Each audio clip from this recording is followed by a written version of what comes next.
trying to look through my book and find different things that I can do. So thank you for allowing me to join y'all. Of course, love to have you here. Okay, I think that's everybody, right? Yeah. Yeah, I think that's all of us. Okay, awesome. All right, well, let's dive into our workshop for today. So I've titled this Exploring the Hierarchy. And in polyvagal theory, our autonomic hierarchy is one of the three main principles. So we're going to dive into that one today. So before we even get started, have y'all heard about polyvagal theory before? Just give me a thumbs up if you've heard about it, thumbs down if this is something new. Okay, I'm seeing a couple thumbs up, a few thumbs down. So I'll just take a moment here to talk about what polyvagal theory even is. Right, so polyvagal theory is one of the theoretical models or frameworks that we use in counseling and therapy. Right, and there's a lot of different models out there, but essentially the different models are basically frames of thoughts that seek to explain our thoughts, our emotions, and our behaviors, right? So these are just different frameworks or tools that therapists use to help conceptualize or understand the way that we think, we feel, and we behave. And one of those models is our polyvagal theory here.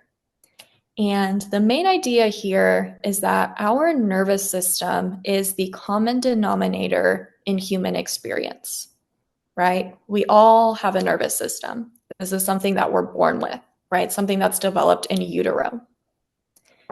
And our nervous system is thought to be the platform that influences our thoughts, our emotions, and our behaviors. So this was created by Dr. Stephen Porges.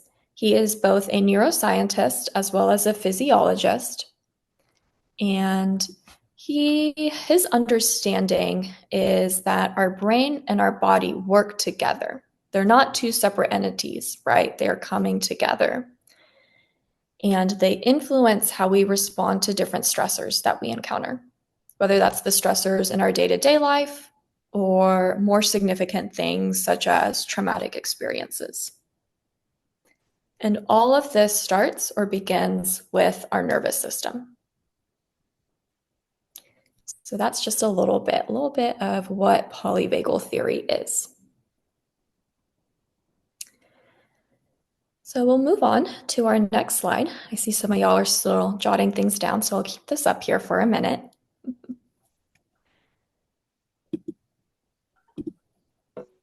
Okay.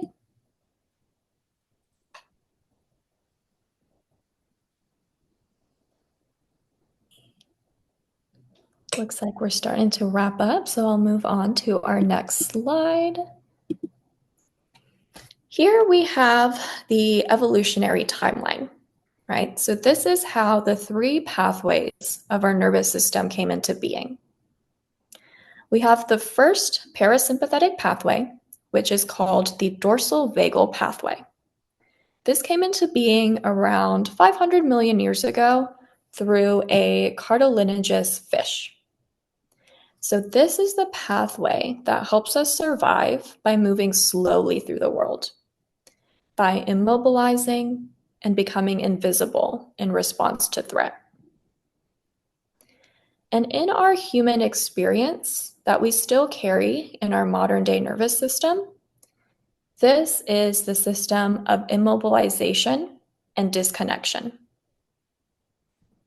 So that is our dorsal vagal pathway.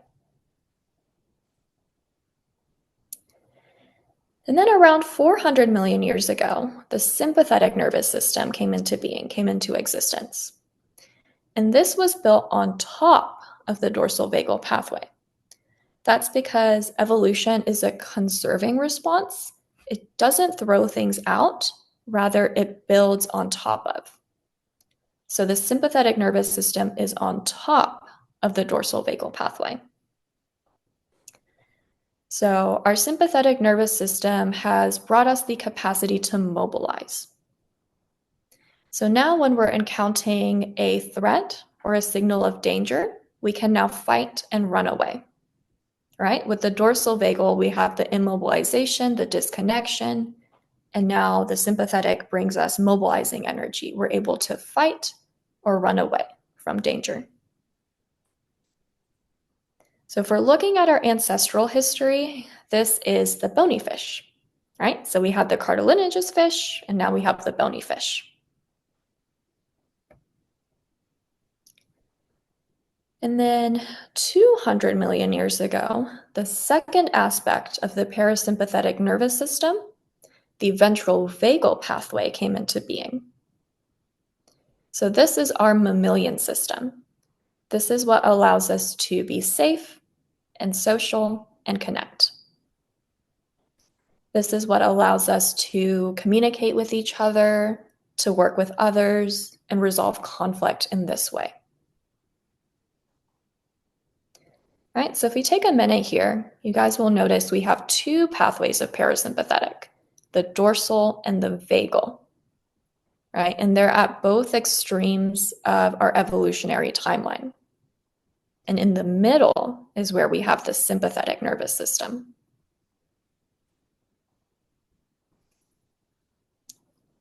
Right, gonna give y'all a minute here to finish writing up your notes before we move to the next slide.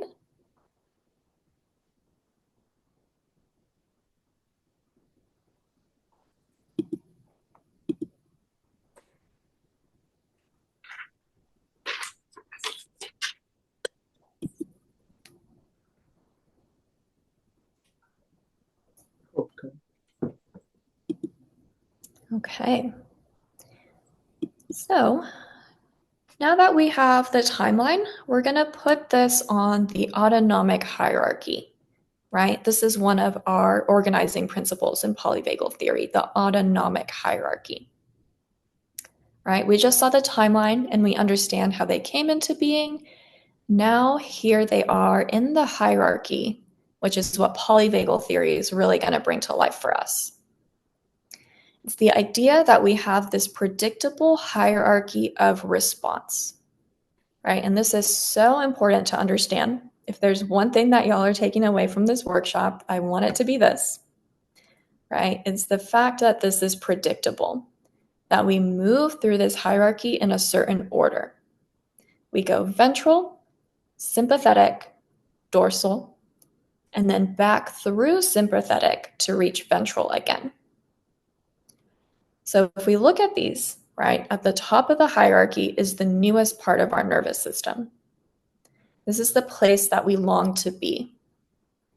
That our nervous system, I believe, has an inherent knowing of how to be and a longing to be there.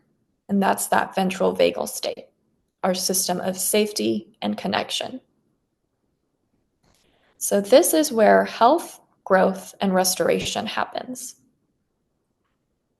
These are the three words that Stephen Porges linked together so long ago, and I think it just fits very beautifully to describe what's happening here in our ventral vagal state: health, growth, and restoration. And then the next place down in our hierarchy, right? If we're taking one step down the hierarchy, it's like we're taking a step back along the evolutionary timeline. We enter the sympathetic nervous system, our state of mobilization. And you may have been taught, right, that this is the system of fight and flight. And I want y'all to think about it more as a system of mobilization. We're going to talk about that a little bit more as we keep moving through the workshop, right? But the idea is this is our system of mobilization, and the protection here comes through taking action, right? The protection does come through taking action. There's kind of like a flood of energy and fight or flight of some form. There's some type of flavor of fight or flight that's here.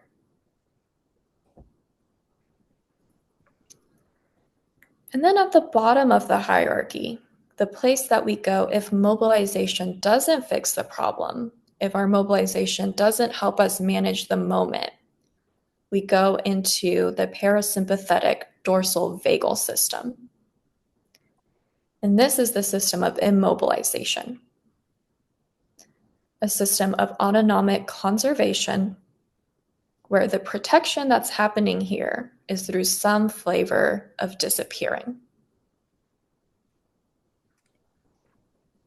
Right? So it's kind of like we're taking the timeline and we're flipping it around. So we go ventral, sympathetic, dorsal.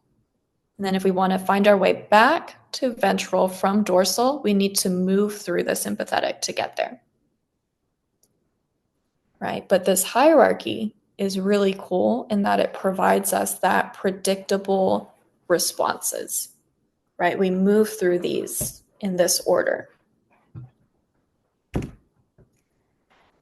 I'm going to give y'all a minute here to finish writing up your notes. And then we're going to take a look at the anatomy of these different systems.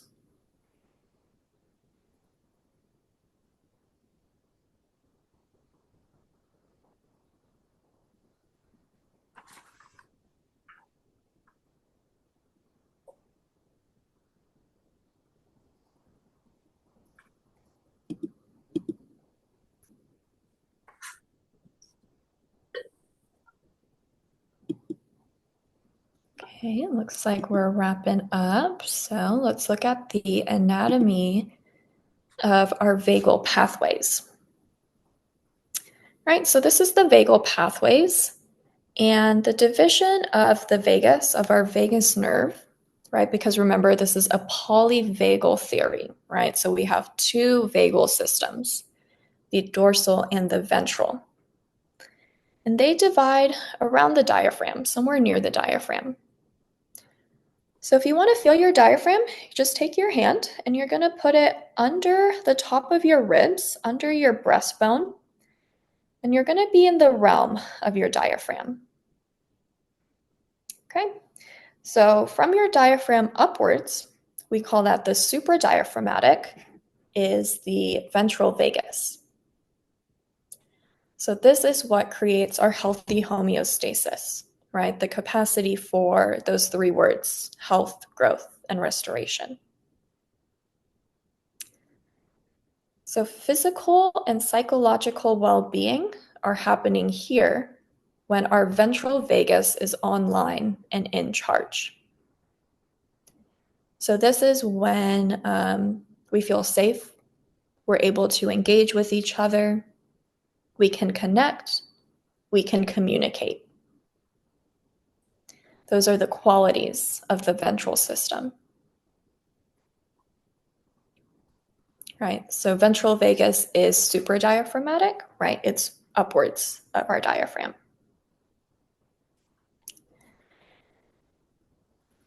And then we're going to look at our dorsal vagus. This is from the diaphragm downwards, what we would call subdiaphragmatic. So in its everyday function, right, what it's doing for us when it's functioning in its everyday regulated way is it takes care of our digestion. So it's responsible for bringing us the nutrients we need to nourish us, for having us feel healthy, right? This is where our digestive peristalsis is happening. And that's the dorsal vagus doing its everyday normal role.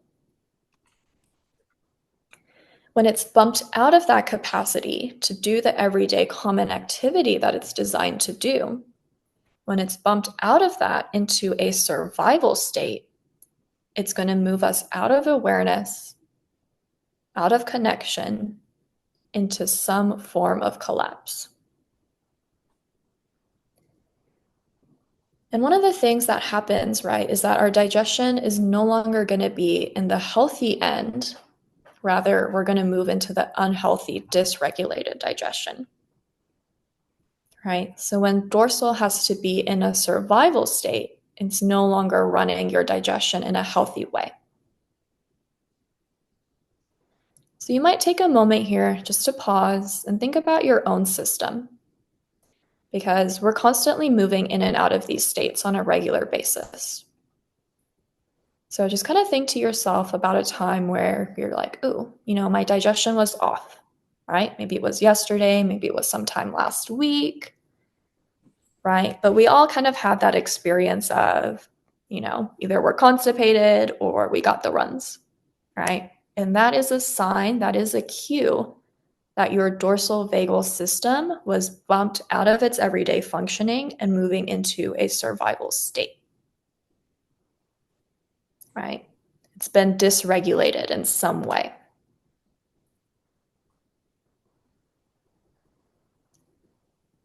Okay, so that's a little bit of anatomy for our vagus system, both the ventral vagus and the dorsal vagus.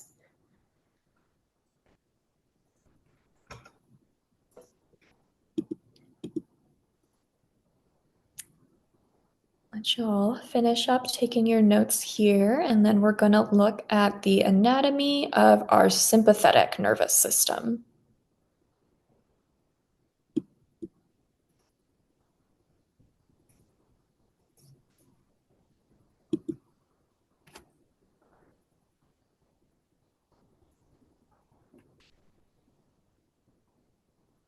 Okay. So here's our sympathetic nervous system. This is the system that is between our dorsal and ventral on that hierarchy.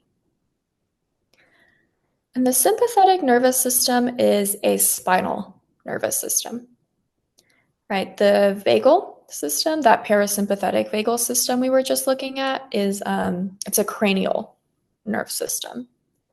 Our vagus nerve is cranial nerve 10.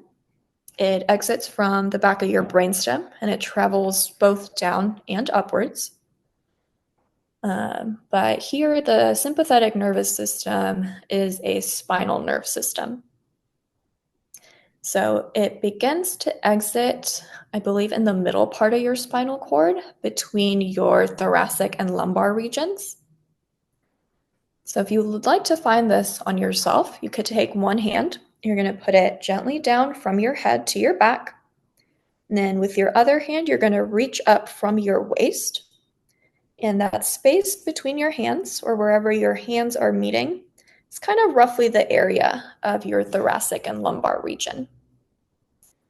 So that's where your sympathetic nervous system is going to exit, and it moves out of that sympathetic chain, and it's running along the sides of your spinal cord.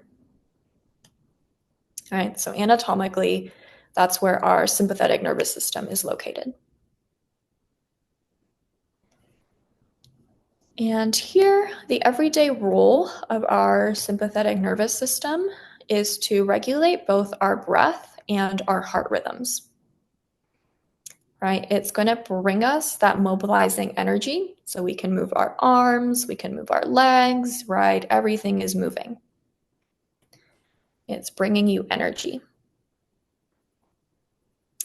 All right, so remember that we want to call this the system of mobilization because in its everyday role, that's what it's doing. It's helping you mobilize. It's only when coming online as a survival state, right, when it's in that moment and it's not doing its everyday regulation of mobilizing energy, that you move into that fight or flight response. All right, that's why I'm urging you guys to think about this as a system of mobilization. It's only when we move into survival or a stress response that we're bringing that fight or flight energy here. So when we are in that fight or flight energy, we then are also activating the circuit that you guys see on the right-hand side, right? The hypothalamic pituitary adrenal circuit, or HPA axis. So your hypothalamus and pituitary, those two are located in the brain. And then the adrenals are on top of your kidneys. And they're all linked in that HPA axis, that HPA circuit. And what that circuit does is it moves your sympathetic nervous system into fight or flight mode. And that's when you're flooded with those hormones of cortisol and adrenaline, your stress hormones. right? So everyday function of the sympathetic nervous system is to regulate your breath and your heart rhythms.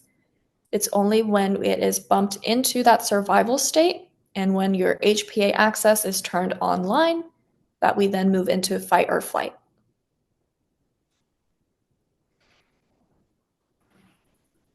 So that is the anatomy of our sympathetic nervous system.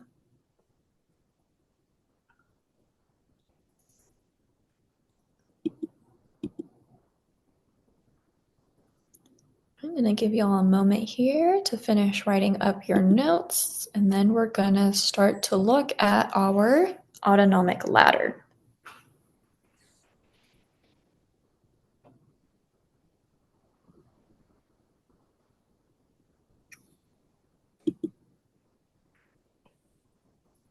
Okay. So, as we're continuing to understand this autonomic hierarchy, now we're going to bring in kind of the practical application with what we call life on the ladder. So, we're going to put the hierarchy onto this autonomic ladder, this metaphor that we're going to use, that we're going to work with. So, we have ventral at the top.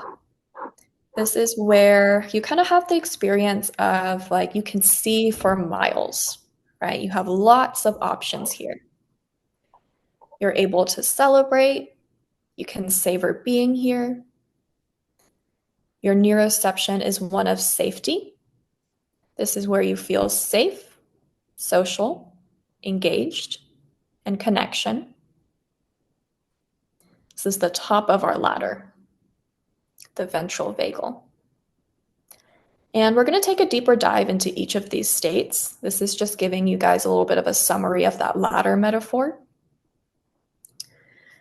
So when you move down the ladder a bit, you're going to reach the sympathetic nervous system state.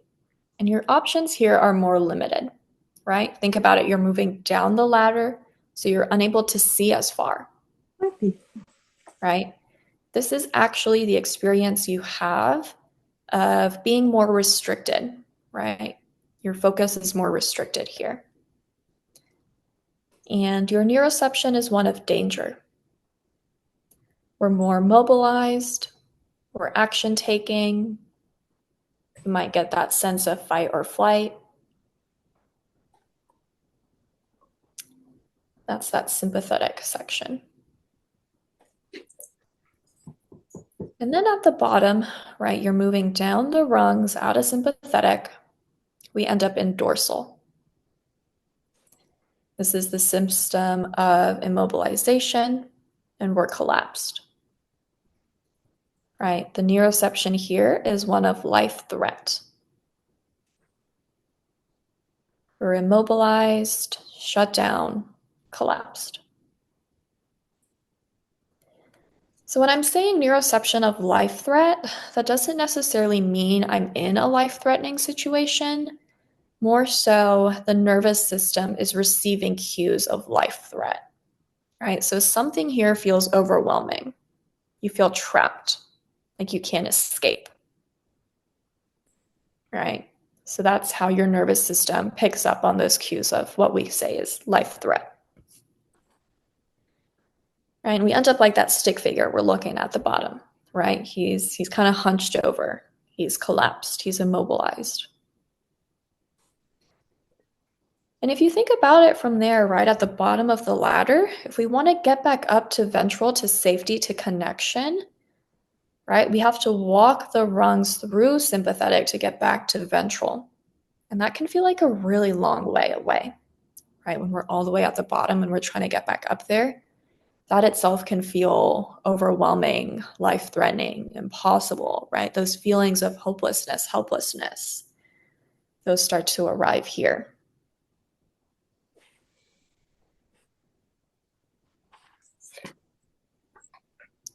Okay. So I'm just going to pause here for a minute. We've gone through a couple slides so far. Do you guys have any questions for me, whether that's over how these systems came into being, the anatomy, or where they are on the ladder? Any questions so far I can help answer?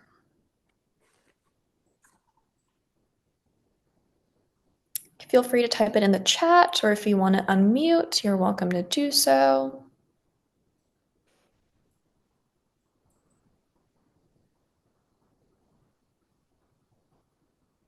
Okay, it looks like we're all following along so far. That is awesome. Then we will move into the next section. We're going to talk about emergent properties. Okay.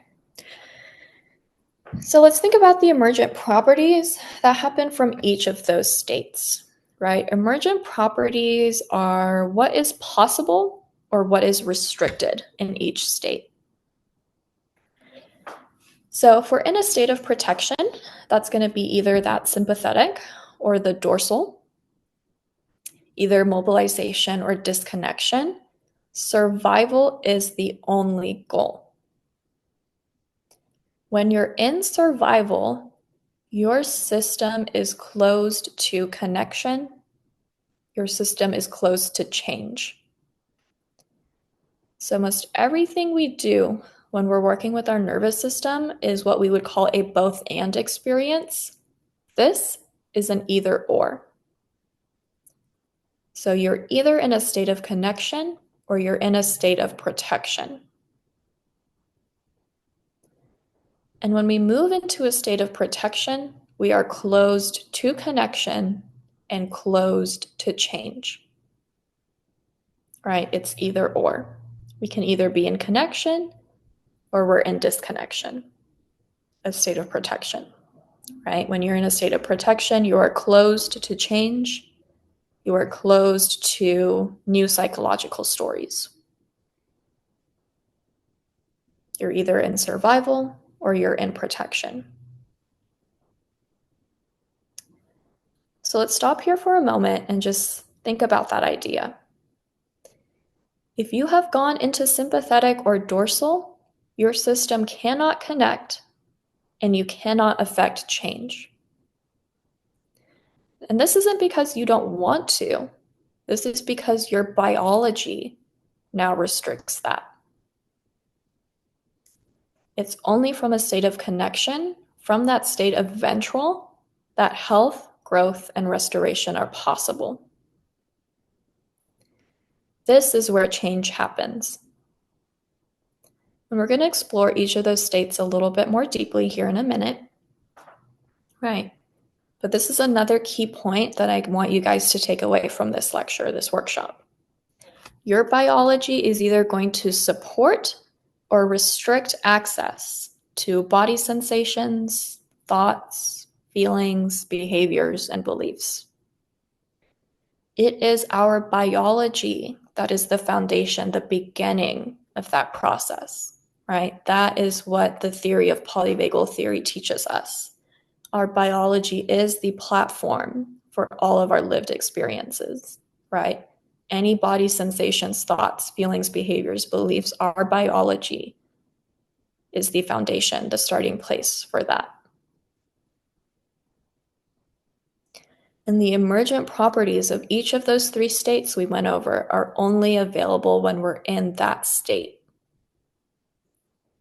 So when we move from state to state, we're either gaining or losing access to those properties. And again, this is not a cognitive choice, right? Remember that this is not a cognitive choice. It is a biological one. So when we start to think about ourselves, or when we're looking at ourselves, right? If we're saying, oh, I'm in a sympathetic state and I can't connect with that person that I need to work with, that I need to be with, right? That's not your brain making that cognitive choice. Your biology is making that choice for you. So when we start to look at things through the lens of the nervous system, we see biology, right? We see wiring. This isn't about moral meaning or motivation. And it's important to remember that. Your nervous system doesn't make moral meaning. It doesn't assign motivation. It simply enacts a response based on neuroception. So this philosophy, right, this belief, this idea, it can help bring some compassion when we're looking at ourselves, when we're looking at others, right? When you start to view people's responses through the lens of the nervous system, right? When we start to map things through the nervous system, it makes perfect sense, whatever that behavior or that belief is. Right? It all begins in our nervous system.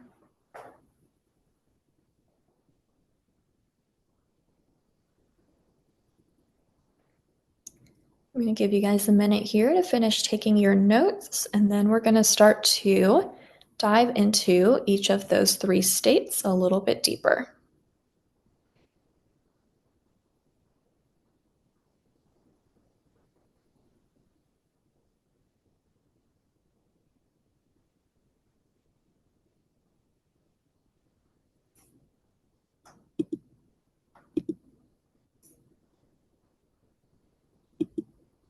Okay.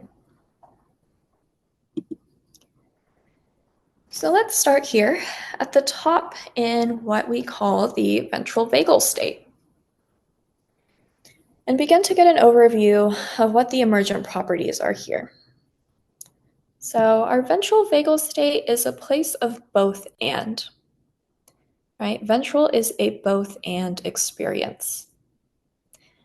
This is where we co-regulate and we self-regulate. And both of these are important for well-being. And we actually learn how to self-regulate when we have enough experiences of safe co-regulation, right? That's simply our developmental trajectory. Think about, when we're babies, when we're infants, right? Our mothers, our family helps us regulate, right? When we're hungry, when we're thirsty, when we need to use the restroom, when we've got to clean up, right? That's something our family takes care of. Our family responds to our need, right? They co-regulate. They help us kind of find that safety, find that connection. And it's only when we have enough experiences through that co-regulation that we then learn how to self-regulate, how to take care of our own needs, how to bring ourselves back to that safety and that state of connection. Right? That's that developmental trajectory. So we come into the world, we have to co-regulate, and then we learn to self-regulate. So from ventral, we can do both, right? And we connect through 4 pathways: the self, others, the world, and spirit. Those are the 4 pathways that are possible for us only when we're here in the ventral state. We tune into the moment, into the present moment, and we tune out distraction. So if you're here in a ventral place with me, as you're listening, right, you can tune into this.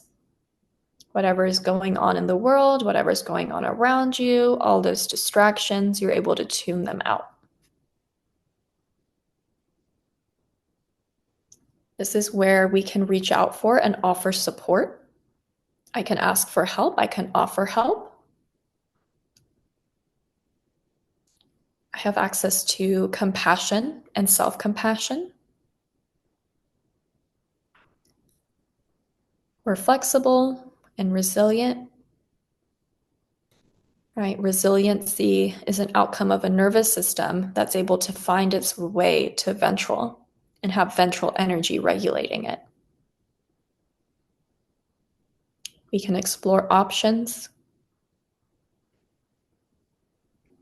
And this is where hope emerges. The stories that come from a ventral state are stories of possibility, right? Like how we talked about at the top of the ladder, we can see for miles. We have options available to us. We have stories of possibility. And hopefully you're feeling a little bit of that in your system right now as we begin to think and talk about it.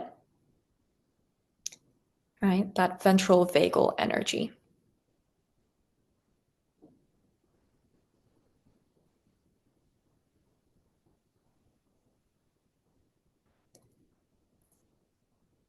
And my next slide here is going to be a picture, right? This is an image that someone had created about their ventral vagal state.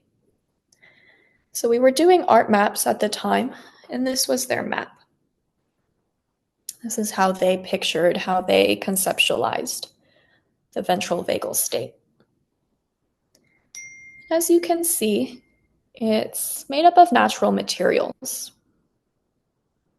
Right? And this is something that really speaks to my ventral system. It may or may not speak to yours. This is just an example. So I'm going to invite you guys, I'm going to ask you guys here to just recall a recent memory, a recent moment when you felt truly safe, connected, at ease. And feel free to type in the chat or unmute yourself here. When you were in that moment of feeling safe, connected, at ease, what did you notice in your body, in your thoughts, or what emotions came up for you during that experience?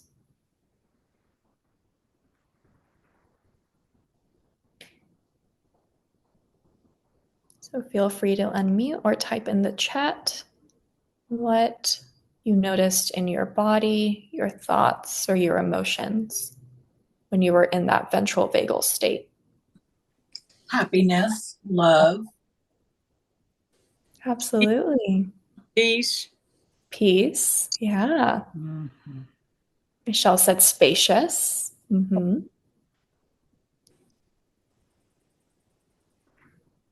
Relaxed, slowed down. Absolutely.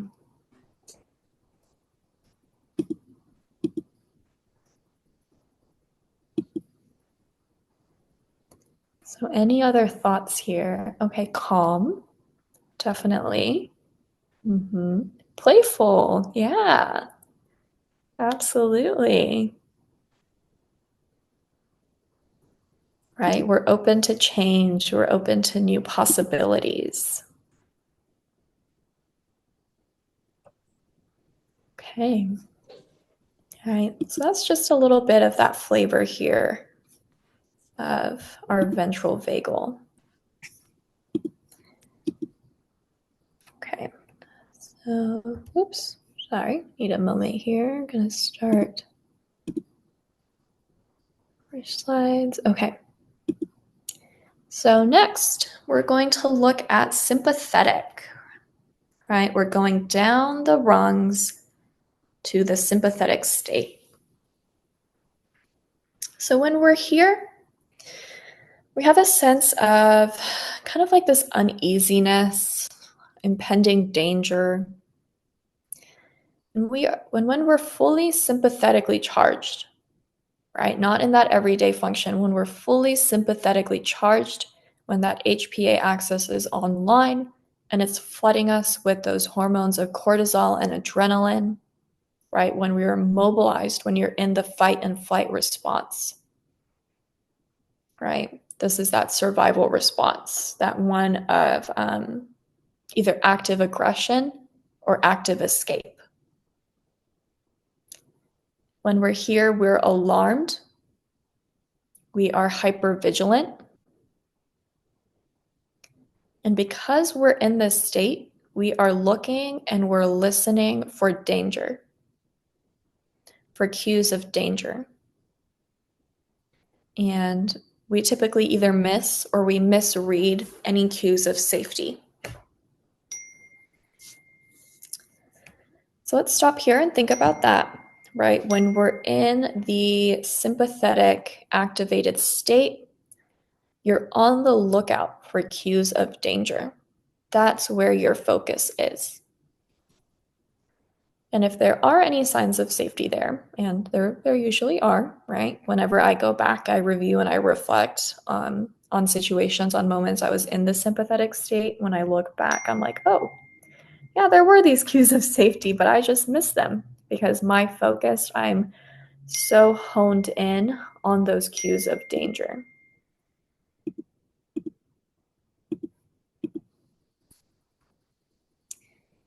Right.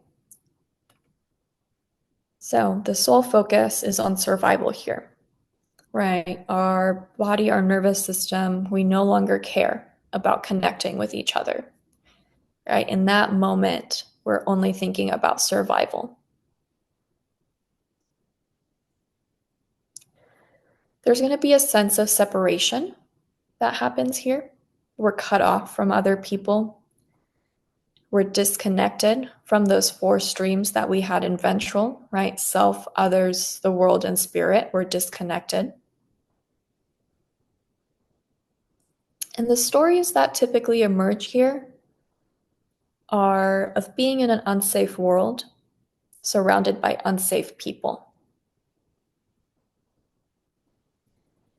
So if I move into a sympathetically charged response, right, it makes perfect sense that I'm not going to want to be socially connected with you because you're now my enemy.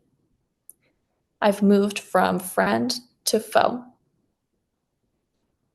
And not because I want to, because that's where my biology is taking me. Right? Our nervous system is not here to make moral or motivational decisions. We are acting from biology. This is not a cognitive choice.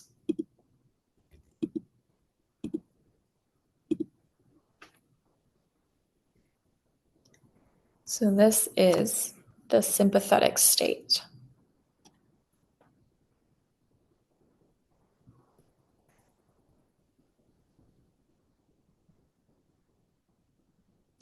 I'll give y'all a minute to finish writing notes. Then I have another picture for y'all.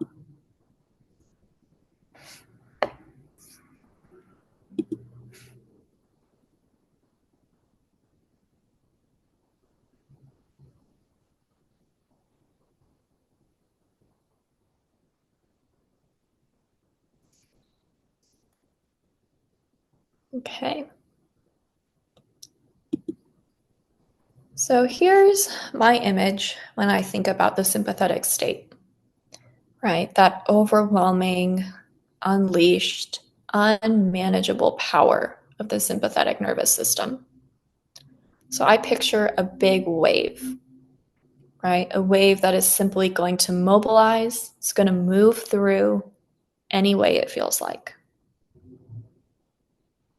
right? That unimaginable power, the crushing, that energy of a wave.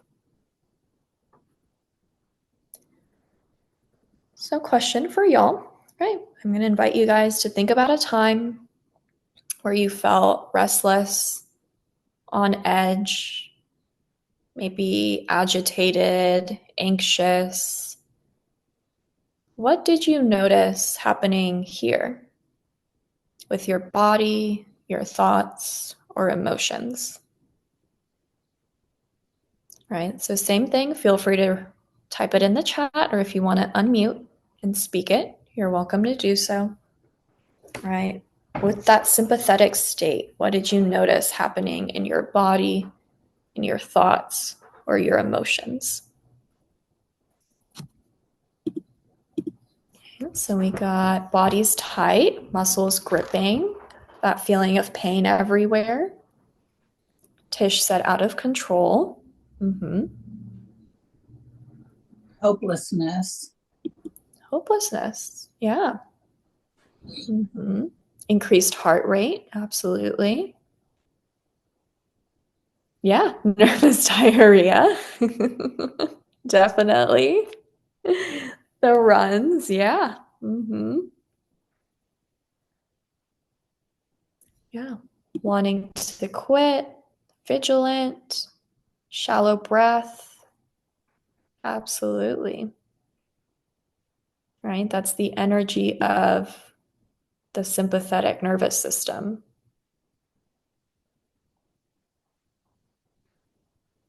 Self-sabotaging. Like a whirlwind, feeling nervous. Definitely. Right? We're no longer in control here. Our sympathetic nervous system has taken over, right? Like that powerful wave that's now in charge. It's going to move that energy wherever it wants to.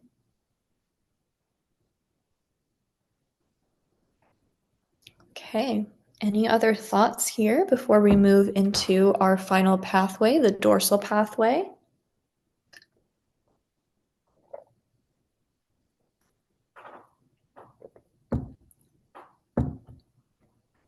All right, let's keep moving.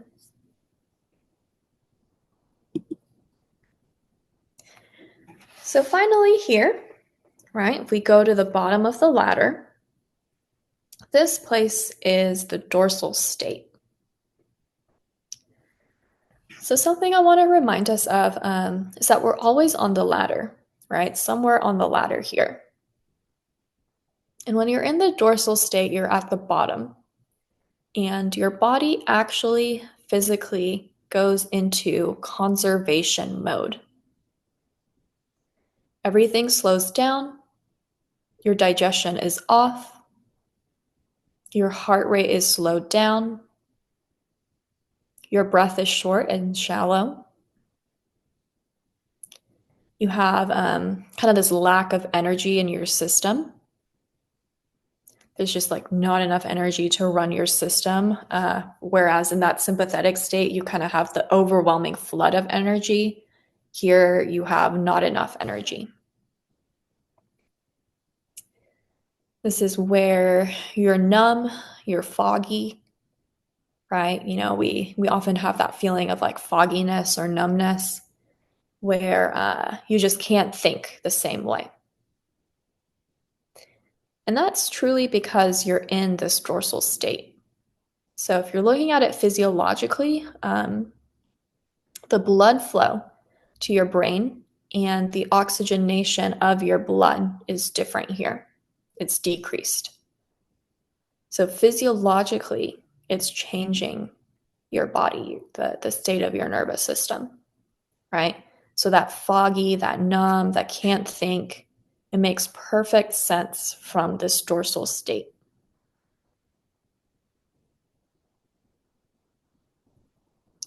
You're collapsed here in some form, whether that's an internal collapse, you know, which is often possible where you might not see it physically on the outside, but internally you're in collapse.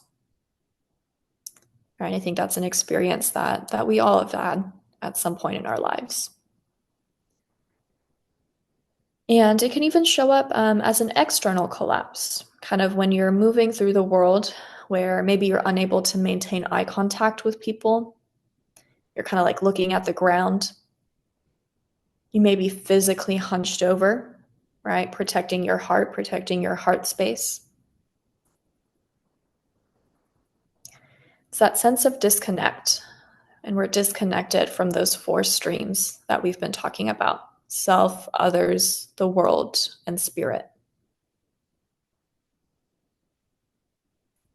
It's kind of this sense of feeling untethered. You're not grounded. You're not here.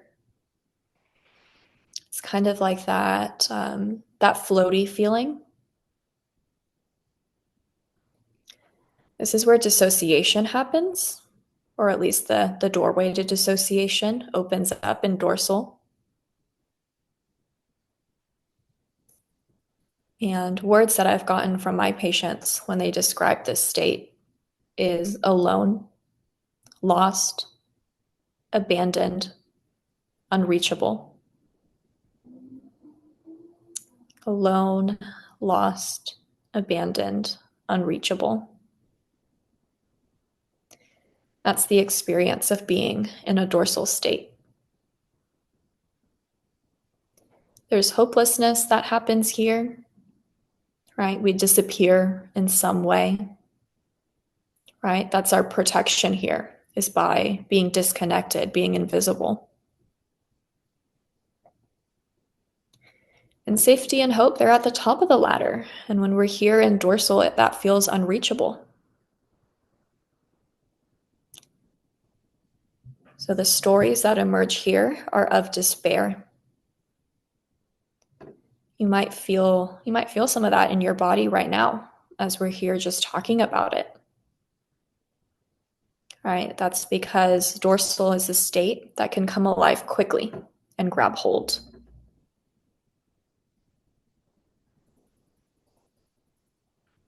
So this is dorsal.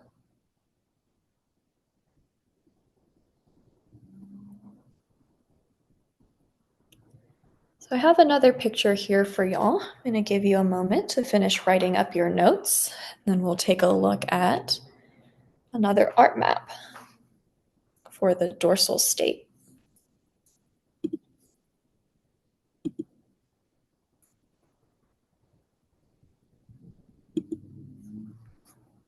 Okay. So here's an art map for the dorsal state, right? And I feel this landing in my nervous system as dorsal. Kind of get that feeling of being pulled down and down and down into the greatness of this. So it may or may not land for you the same way in your nervous system, right? It's just something to be curious about here. I'm going to invite y'all here to recall a time that you felt drained, disconnected, or as though you're wanting to withdraw. So same invitation here. Feel free to unmute or write it in the chat. But what do you notice in your body, in your thoughts, and in your emotions with this dorsal state?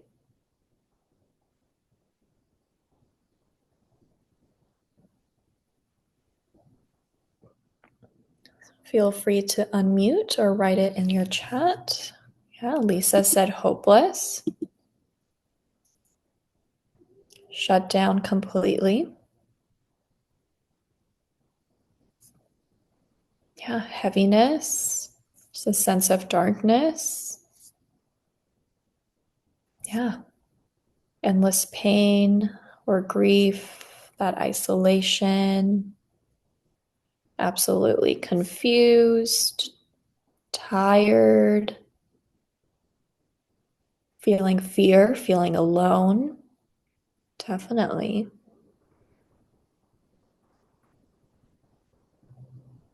Right? Those are all experiences. Heaviness, just wanting to stay in bed, shutting off the world. Yeah, we're withdrawn, we're physically and emotionally. That is the experience of the dorsal state. Disbelief, absolutely.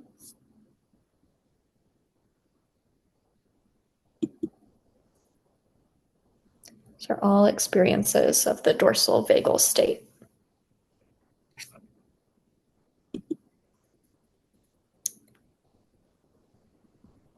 So, last slide I want to show you guys before we take a quick movement break is this picture of the three states kind of coming together.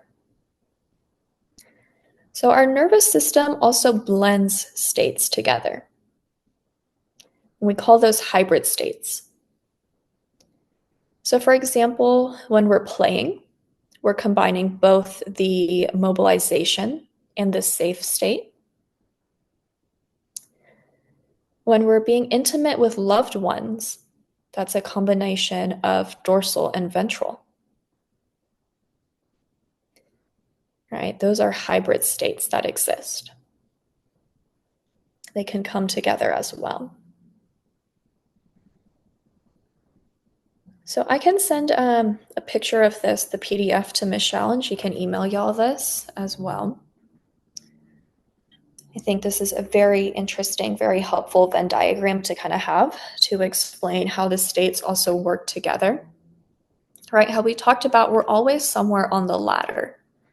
And there are rungs in between each of the states. So those would be like the hybrid states, those in between spaces.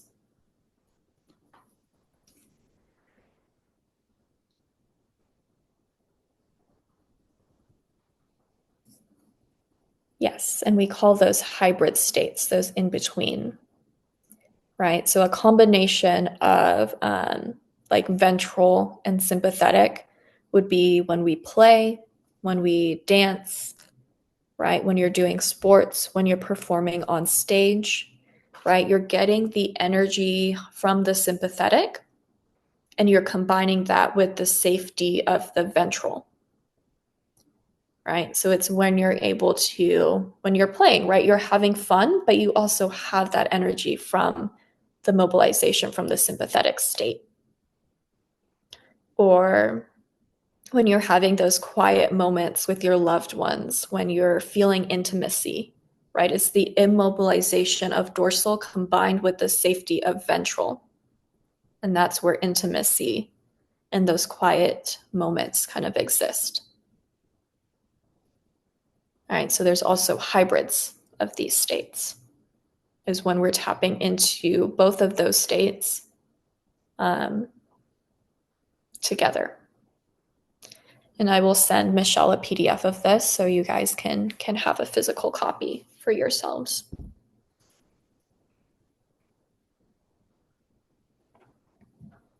Okay. So I am going to stop sharing my screen here. And let's take maybe a quick 10-minute or so kind of movement break here. And Michelle will just lead us through a little bit of movement to get our body moving, our blood flowing, to give our brains a little bit of a break because we've just been learning all these new vocab terms, all this new information. So I don't want to overwhelm y'all. So we'll just take a little break here and then we'll end our workshop by doing that personal profile map. Perfect, you guys. So we're not going to need a lot of equipment. Just to get to a yoga mat. We'll start with a little bit of movement and end with some breathing exercises. So just take a second and I'll see you on the mat. Thanks.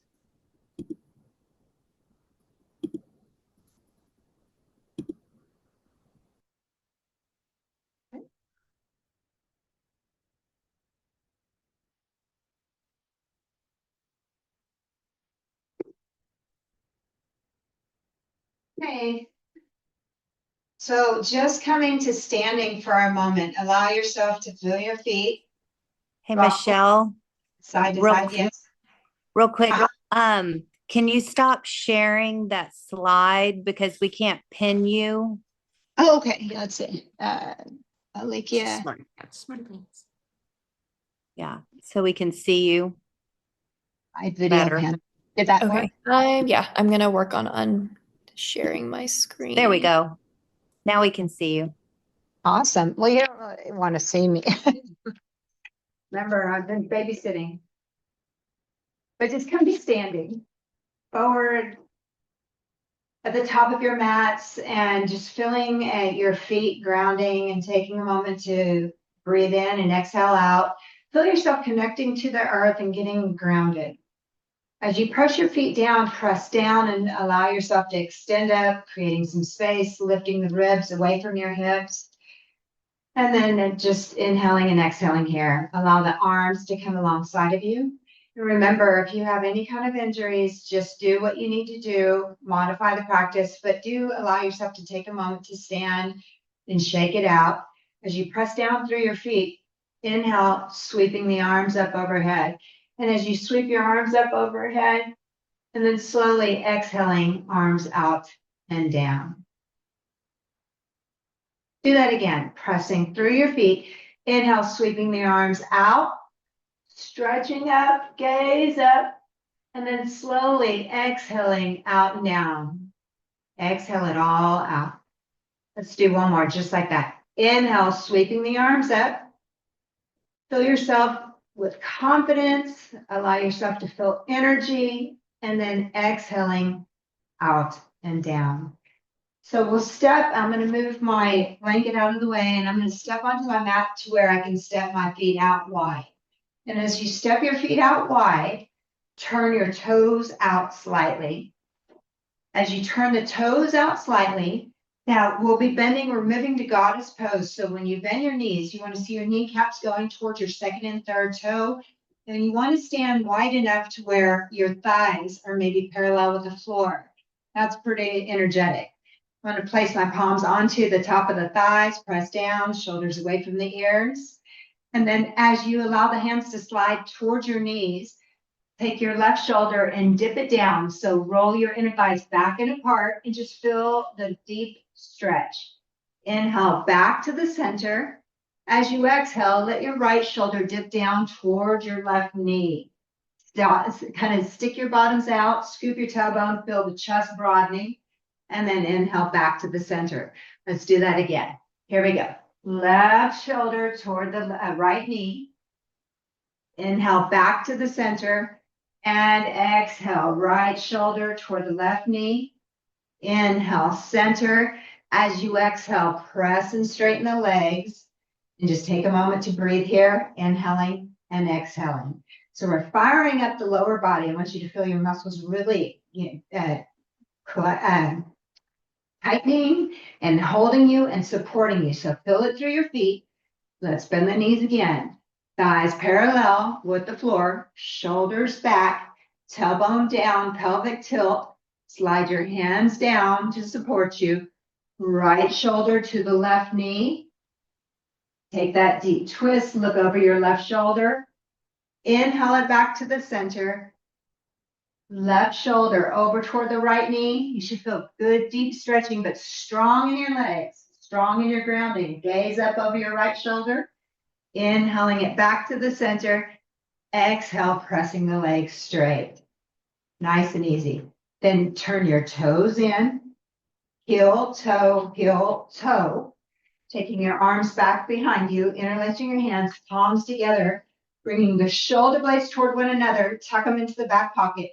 Feel your feet firmly grounding. As you press down, take your arms out straight. You'll feel the shoulders stretch. Take your throat back, ears back. If you have a neck injury or head injuries, you're not going to fall forward here. As you exhale, you may want to bend your knees a little bit. Take your arms up and over and allow the top of your head to hang down. This will just bring nice energy into our bodies, allowing the blood flow to the brain. Inhaling and exhaling, a nice little shoulder stretch.